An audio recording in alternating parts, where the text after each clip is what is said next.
Hello. I need something to pass the time while I'm getting my steps in, so I am starting with a weekly digest for upcoming sport nutrition science so that you guys can stay informed along with myself. So this week, everyone thinks that they need a perfect workout plan or perfect meal plan to see results, but there's actually a study that says small, smart changes can move the needle for both your body and your brain. So we're talking about how just a few extra minutes of movement can lower your risk of early death, how different types of exercises stack up for depression and anxiety, and what the latest time-restricted eating, so fasting, research means for body composition and diet quality. So, hello, it's me. I am an exercise scientist and wellness competitor, and this is your new series, the Weekly Fitness and Nutrition Science Digest. Not a great name, but we're working on it. Start ugly. But off center and it's running better. I'm going to be breaking down every week just research in training and nutrition and translate it into some practical tips and strategies that you can use in your workouts, in your life, or in your prep if you're also a competitor. And I like experience and evidence-based coaching. So I'm trying to keep up with the science, use that to guide me. But as any personal trainer learns along the way, there's a lot of things that either are not well studied or are just what you learn from experience itself. So the first study is about exercise variety and longevity. And this is a study that came out of Harvard, and it looked at exercise variety and premature mortality, so early death. And they followed adults over time and compared people who did just one type of exercise versus those who mixed it up. Things like walking, lifting, cycling, gardening, rather than just biking, just walking, just gardening. And the headline finding, doing the highest variety of exercise types, had about a 19% lower risk of premature death than those with the least variety, even when the total activity time was the same. That's really interesting. So it's not just about how much you move, but also think of a mix of movement you build into your week. And that seems to matter a lot for longevity. So if you're sprinkling in some lifting, low intensity walking, cycling, and recreational activity, whatever that may be for you, it's likely a net win for long-term health without sacrificing gains, essentially. And on the flip side, variety doesn't mean random. It doesn't mean just like a lot of things all the time. You still want a structured backbone of resistance training with a couple of auxiliary movements or flavor layered in, so to speak. Next study, tiny increases in daily movement and mortality. So zooming in on how little is enough. And a recent analysis found that adding just about 5 extra minutes of physical activity per day correlated with roughly a 6 to 10% reduction in mortality risk, especially in least active people. In another Nature Medicine paper highlighted in the same piece, people who did 3 to 4 short bursts of vigorous movement, just like 1 to 2 minutes each, saw up around 40% reduction in all-cause and cancer-related mortality and up to 49% lower cardiovascular deaths. Big numbers. And that means those mini sprints in your day, like walking stairs fast, brisk walking in between errands, or playing hard with your kids, they stack up in a really big way over the years. And even if you're already training hard, using your non-training time to accumulate small bursts of movement, I call them movement snacks, can support health and conditioning without needing full workouts if it doesn't feel right for you right now. I always recommend trying to find a routine with that, but everybody's life is a little bit different. And if you're a beginner, your first goal isn't to be perfect. It might just literally be 5 extra minutes of movement. Make it purposeful and intentional and vigorous, but find those little bursts when you can. A good exercise to start with would be if you like to jump rope or jumping jacks. A lot of people really like the trampolines. If you have a walking pad, you can alternate speeds or just go for a quick brisk walk.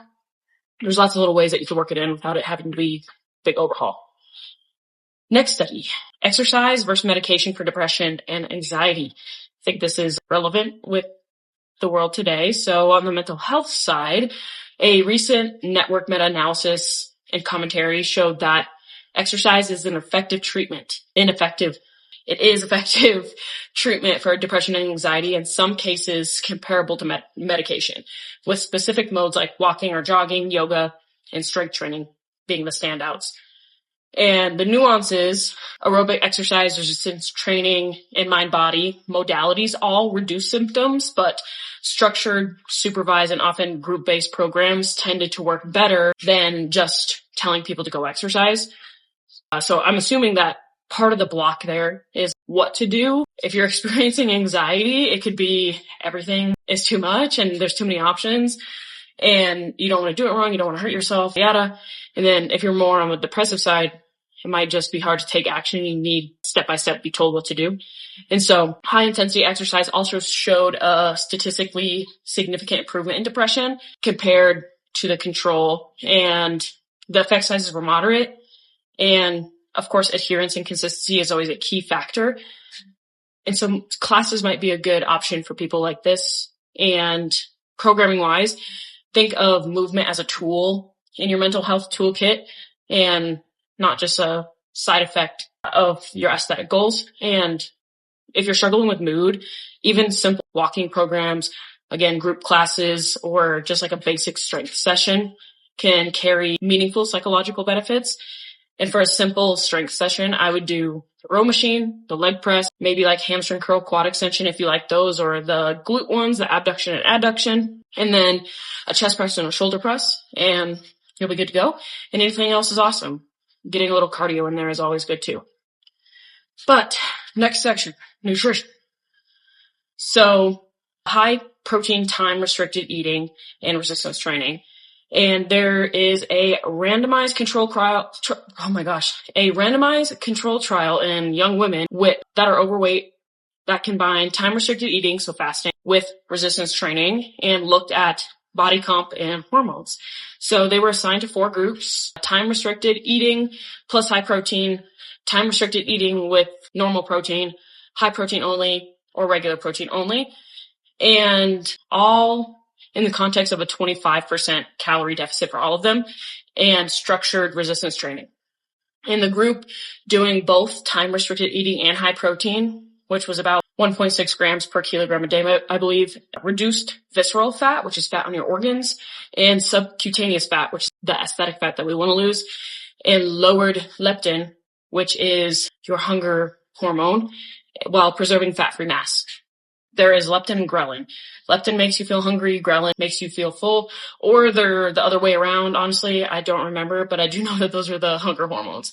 And in other words, in this population, pairing a defined eating window, sufficient protein, and lifting supported fat loss while also protecting their muscle tissue, which is great. And this doesn't mean that fasting is magic, but it can be a useful framework. I think that it all comes down to calories in versus calories out. And a lot of times that keeps people from snacking late, expanding their eating, or starting the eating window really early, getting really hungry. Because for me, once I eat, then my hunger starts to kick in. But if I avoid consuming anything, I don't really get hungry until I consume something. I'd still put adherence first. For the best protocol is the one you can execute consistently and maintain performance and recovery. But next, time restricted eating, exercise, and free living women. So this is a newer trial in middle-aged women with overweight or obesity, compared flexible time restricted eating, exercise alone, the combination, and a control group in a free living setting. They can do what they want. Go with the flow kind of thing. The combo of flexible time restricted eating plus exercise produced greater reductions in fat mass and improvements in certain metabolic markers than either intervention alone, with high adherence and no serious adverse events. And this suggests that for some individuals, layering moderate eating window structure on top of a sustainable exercise program can produce additive benefits for body comp and metabolic health, which is really awesome. And then there's also a recent review looking at specifically how fasting and time-restricted eating impacts diet quality. And overall, time-restricted eating can sometimes lead to spontaneous reductions in energy intake and modest improvements in certain cardiometabolic markers, but it may also reduce protein and micronutrient intake if people simply skip meals and don't really plan. So time restricted eating is a tool, not a guarantee. And if you combine it with poor food choices or under protein, your diet quality can actually suffer. Therefore, your body suffers.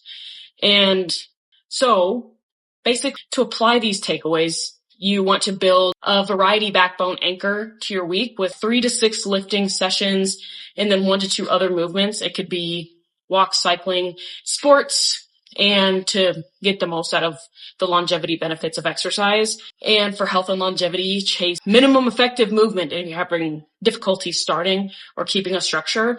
And even those 5-minute bursts can make a big difference. I would set timers throughout the day and go off of that if you're really struggling, and maybe find some 5-minute workouts that you can write down and really enjoy, or just set a timer and go for it, girl. I don't know, but have some sort of plan if that's the route you want to go. And using exercise strategically for mental health. So structured, supervised, aerobic, resistance, or yoga style sessions can be really powerful for mental health treatment, specifically in depression and anxiety. And if you experiment with time restricted eating, pair it with adequate protein intake, about a gram per pound of desired body weight. So if you're 180 and you want to be 140, try to hit that 140. And resistance training, pair it with that to support fat loss while keeping your muscle mass, and also keep an eye on your diet quality so you're not under eating any key nutrients. Get your blood tested if you can, and that might give you a bigger or better picture of what you're missing out on. And so that's really about it. So those are your science-based highlights for the week and little realistic tweaks that you could consider making to your workout plans. And I'm going to be trying to do these every week. Life has been really busy lately, so I am moving into a new position at work while also just in prep, figuring things out. I'm doing this experiment on myself, trying to keep up with this, and I'm very blessed to be able to struggle with these things. But I have just been also taking some time to reflect for myself because I feel like this year is already moving really quickly. So I appreciate you guys tuning in, and see you guys next week.